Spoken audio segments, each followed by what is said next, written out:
Welcome to the marvelous Land of Oz.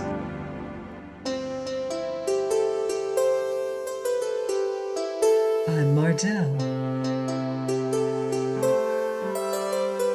reading The Scarecrow of Oz by L. Frank Baum.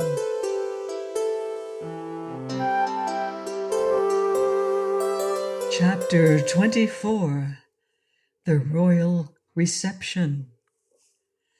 At about 4 o'clock of that same day, the Red Wagon drew up at the entrance to Glinda's palace, and Dorothy and Betsy jumped out. Ozma's Red Wagon was almost a chariot, being inlaid with rubies and pearls, and it was drawn by Ozma's favorite steed, the wooden sawhorse. "Shall I unharness you?"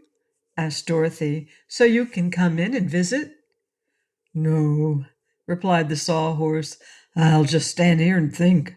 Take your time. Thinking doesn't seem to bore me at all." "What will you think of?" inquired Betsy. "Of the acorn that grew the tree from which I was made." So they left the wooden animal and went in to see Glinda, who welcomed the little girls in her most cordial manner. "I knew you were on your way," said the good sorceress when they were seated in her library, "for I learned from my record book that you intended to meet Trot and Button-Bright on their arrival here." "Is the strange little girl named Trot?" asked Dorothy. "Yes, and her companion, the old sailor, is named Cap'n Bill. I think we shall like them very much, for they are just the kind of people to enjoy and appreciate our fairyland, and I do not see any way at present for them to return again to the outside world." "Well, there's room enough here for them, I'm sure," said Dorothy.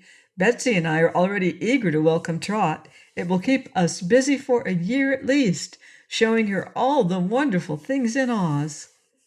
Glinda smiled. "I have lived here many years," said she, "and I have not seen all the wonders of Oz yet." Meantime, the travelers were drawing near to the palace, and when they first caught sight of its towers, Trot realized it was far more grand and imposing than was the king's castle in Jinxland. The nearer they came, the more beautiful the palace appeared, and when finally the Scarecrow led them up the great marble steps, even Button-Bright was filled with awe. "I don't see any soldiers to guard the place," said the little girl. "There's no need to guard Glinda's palace," replied the Scarecrow. "We have no wicked people in Oz that we know of, and even if there were any, Glinda's magic would be powerful enough to protect her."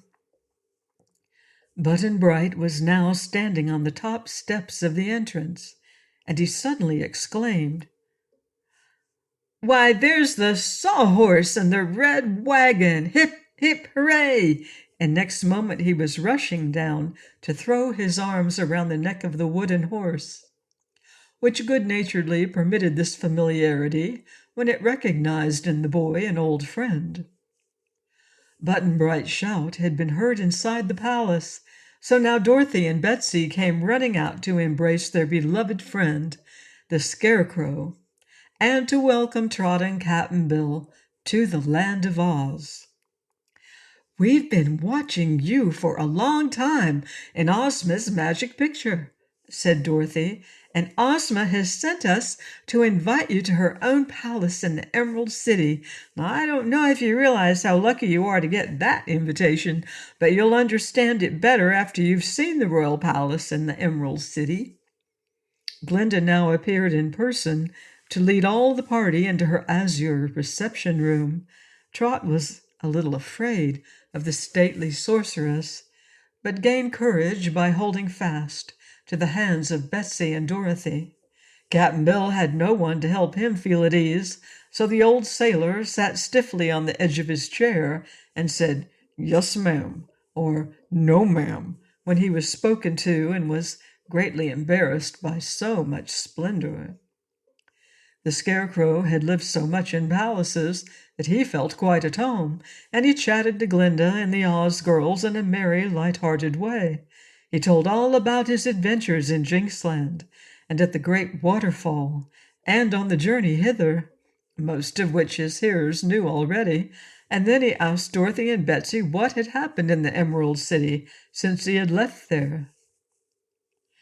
They all passed the evening and the night at Glinda's palace, and the sorceress was so gracious to Cap'n Bill that the old man by degrees regained his self-possession and began to enjoy himself.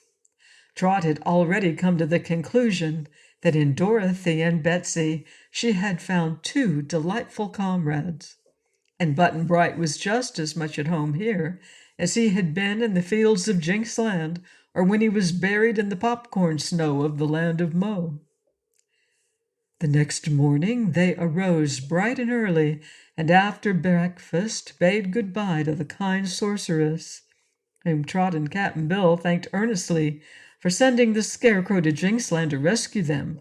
Then they all climbed into the Red Wagon. There was room for all on the broad seats, and when all had taken their places, Dorothy, Trot, and Betsy on the rear seat, and Cap'n Bill, Button-Bright, and the Scarecrow in front, they called, "Get up!" to the sawhorse, and the wooden steed moved briskly away, pulling the Red Wagon with ease. It was now that the strangers began to perceive the real beauties of the Land of Oz, for they were passing through a more thickly settled part of the country, and the population grew more dense as they drew nearer to the Emerald City.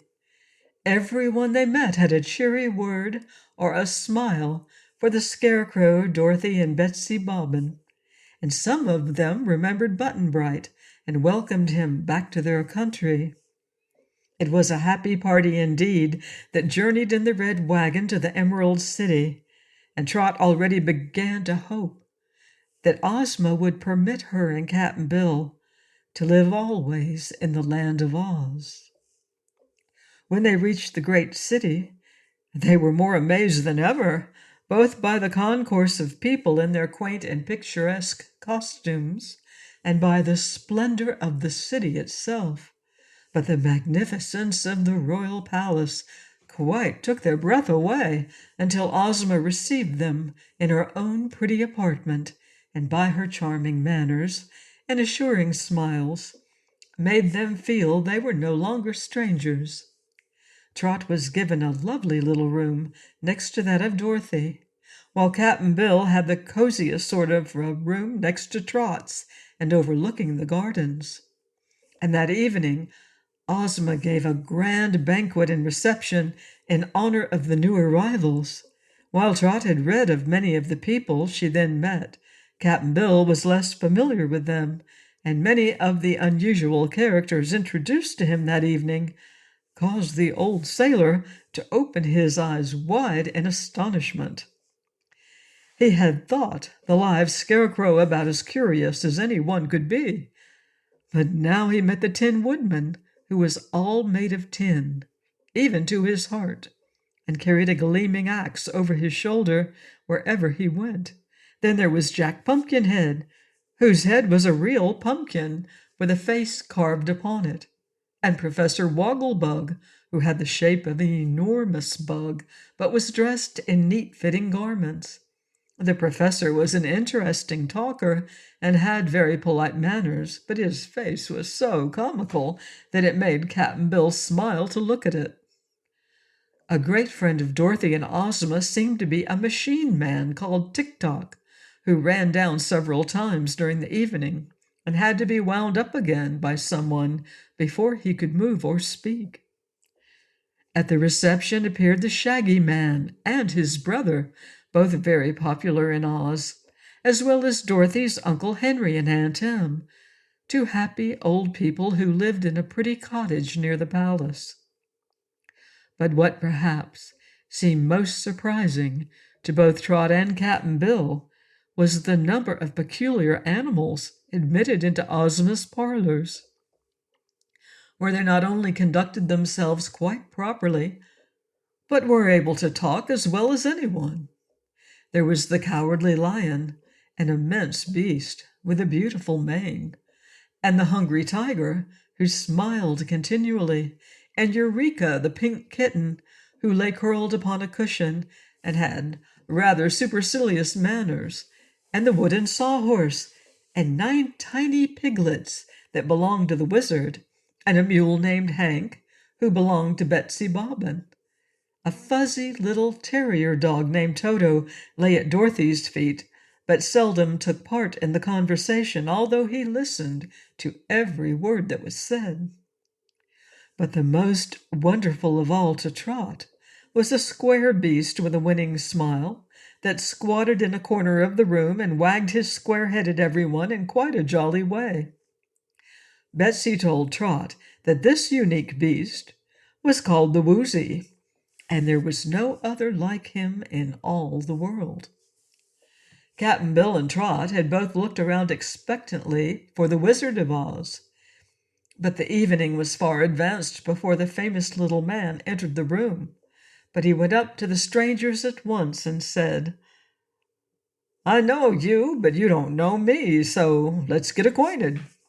And they did get acquainted in a very short time, and before the evening was over, Trot felt that she knew every person and animal present at the reception, and that they were all her good friends. Suddenly they looked around for Button-Bright, but he was nowhere to be found. "Dear me!" cried Trot. "He's lost again." "Never mind, my dear," said Ozma with her charming smile. "No one can go far astray in the Land of Oz. And if Button-Bright isn't lost occasionally, he isn't happy." Please join me next time for a brand new Oz story, Rinky-Tink in Oz by L. Frank Baum. Goodbye for now. See you in Oz.